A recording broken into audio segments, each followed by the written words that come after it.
வணக்கம். எப்ப இந்த நீயா நானா நிகழ்ச்சியோட ப்ரோமோ ரிலீஸ் ஆனுச்சோ, அப்பவே வந்து மக்கள் மத்தியில ஒரு பெரிய எதிர்பார்ப்பு இருந்தது. சோஷியல் மீடியால பெருசா பேசப்பட்டுட்டு இருந்தது. எப்படா அந்த ஷோ வரும் அப்படின்னு சொல்லிட்டு.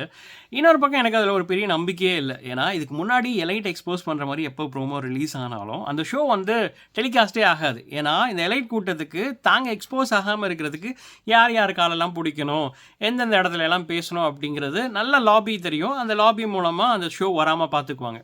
ஸோ இந்த வாட்டியும் அது மாரி ஏதாச்சும் நடக்கும் அப்படின்னு நினச்சிட்டு இருந்தேன். ஆனா துரதிர்ஷ்டவசமா அவங்களுக்கு நம்மளுக்கு நல்ல விதமா பார்த்தீங்கன்னா, அந்த ஷோ வந்து அப்படிங்கிறது ரிலீஸ் ஆயிடுச்சு. ரிலீஸ் ஆனோனே நெறைய பேருக்கு பெரிய ஷாக் என்ன அப்படின்னா, எப்படி வந்து கொஞ்சம் கூட அடித்தட்டு மக்களோட கஷ்டத்த புரிஞ்சுக்காம இன்னொரு மக்கள் வந்து வாழ்ந்துட்டு இருக்காங்க அப்படிங்கிறது தான்.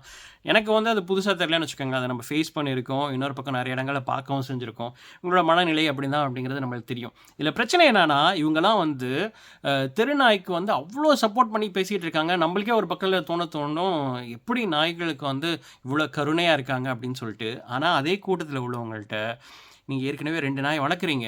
அந்த 2 நாயோட சேர்ந்து அந்த ரோட்ல உள்ள அந்த 3 நாயும் நீங்க சாப்பாடு வைக்கிறீங்களா? அதில ஒரு 3 நாய எடுத்துட்டு போய் வீட்ல வளங்க அப்படின்னு சொன்னா, வளர்க்க மாட்டாங்க. காரணம் என்ன தெரியுமா? ஏன்னா, அவங்க வீட்டுக்குள்ள என்ன நாய் போகணும் அப்படிங்கிறதையே அவங்க முதல்ல முடிவு பண்ணிடுறாங்க. அந்த நாய்க்கு சர்டிஃபிகேட் இருக்கணும். அந்த நாய்க்கு பேர் வச்ச டேக் போட்டிருக்கணும். அந்த நாய் வந்து ஒரு ஸ்பெஷல் ப்ரீடா இருக்கணும். ரோட்டு நாயா இருக்கக்கூடாது. அதுக்கு முடி நெறையா இருக்கணும். பார்க்க அழகா இருக்கணும் அப்படின்னு ஏகப்பட்ட அவங்க உள்ளார போறதுக்கே வந்து பார்த்தீங்கன்னா, அதுக்கு ஒரு தகுதி இருக்கணும்னு அப்படின்னு அவங்க முடிவு பண்ணிடுறாங்க. அப்படி இருக்கும்போது, அவங்க எப்படி வந்து ரோட்டு நாய வந்து கூட்டிட்டு போவாங்க?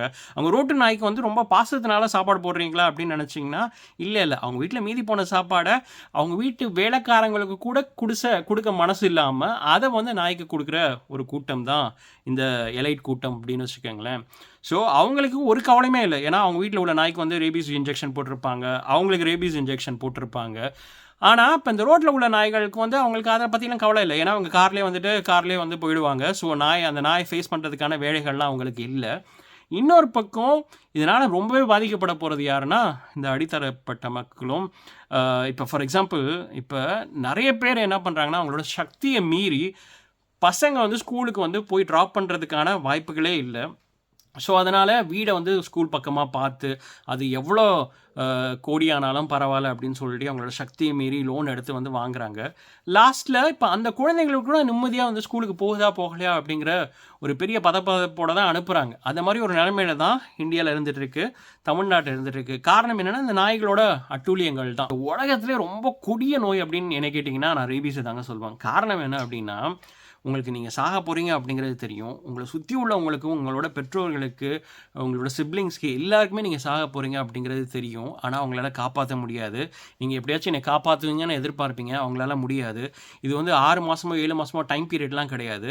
இன்னைக்கோ, நாளைக்கோ அப்படிங்கிற மாரி ஒரு டைம் பீரியட் தான். அது மட்டும் இல்லாம இந்த கடைசி காலம் கூட நீங்க நிம்மதியா இருக்க முடியாது. ஒரு நரக வேதனைய தான் அனுபவிச்சுட்டு போவீங்க. உங்களால தண்ணி குடிக்க முடியாது, சாப்பிட முடியாது. உங்களோட உறவினர்கள கட்டி புடிச்சு கூட பேச முடியாது. அது மாரி ஒரு என்ன சொல்றது? ஒரு ஐசோலேட்டட் டெத் ஒரு நரகத்துக்கான லிட்டரலா நீங்க நரகத்த வந்து சாவறதுக்கு முன்னாடி உங்க கண்ல காட்டுறது தான் இந்த ரேபீஸ் நோய். ரொம்ப கொடூரமான நோய்.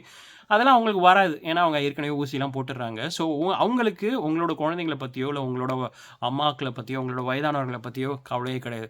இவங்களே நீங்க யோசிச்சு பார்த்தீங்கன்னா, ஒரு பக்கம் இந்த நாய்க்கு மேல இவ்ளோ பரிதாபப்படுறாங்க, கருணை காட்டுறாங்க. அந்த நாய்கள்லாம் வந்து மூவ் பண்ணி வேற இடத்துக்கு மூவ் பண்ணக்கூடாதுன்னு சொல்றாங்கல்ல. ஆனா, அவங்களோட பெற்றோர்களே வந்து பார்த்தீங்கன்னா, அவங்களோட கூட வச்சிருக்க மாட்டாங்க. பெற்றோர்கள்லாம் வந்து தூக்கி முதியோர் இல்லத்திலயோ, இல்ல வெளியிலயோ எங்கேயோ கடாசிட்டு, இன்னொரு பக்கம் தன் நாய்க்கு வந்து எங்களோட அன்பெல்லாம் கொட்டுறோம் அப்படிங்கிற மாரி ஒரு போலி அன்புல தான் இவங்க வந்து பார்த்தீங்கன்னா, ஒரு போலி எலைட்டிசம்ல தான் இவங்கலாம் வாழ்ந்துட்டு இருக்காங்கன்னு வச்சுக்கோங்களேன். ஸோ, அவங்க வந்து உங்களோட கவலைகள புரிஞ்சுக்குவாங்க அப்படின்னு நெனச்சீங்கன்னா, அது புரிஞ்சுக்கிறதுக்கான வாய்ப்புகளே கிடையாது.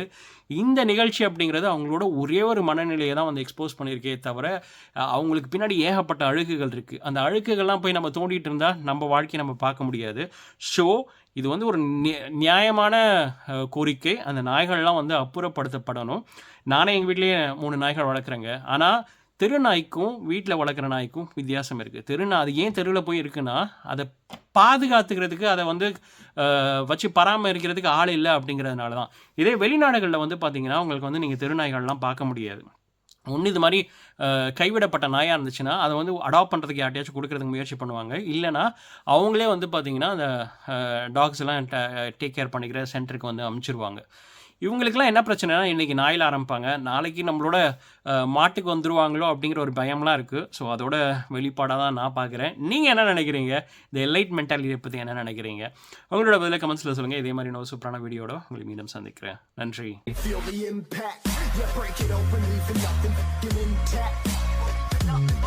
Hey yo, you've been hacked. This safe hard in, but